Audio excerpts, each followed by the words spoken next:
অনেক দিন আগের কথা। অনেক দূরে ছিল একটা গ্রাম। সেই গ্রামে ছিল একটা বাড়ি। সেই বাড়িতে নাফি নামে একটা ছেলে ছিল।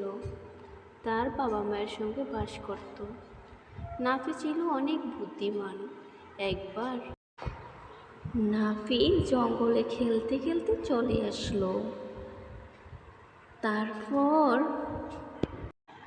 হঠাৎ সে লক্ষ্য করলো উপর থেকে ডাইনি রাক্ষসী বৃষ্টি পড়তেছে।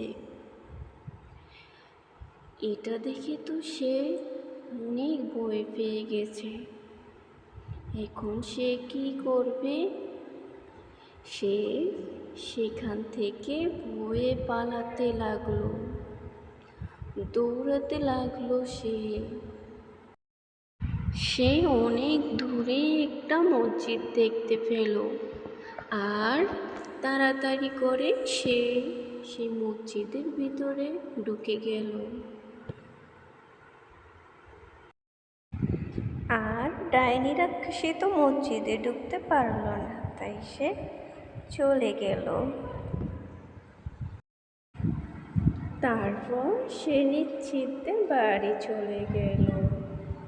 এই ছিল আজকের পর্ব।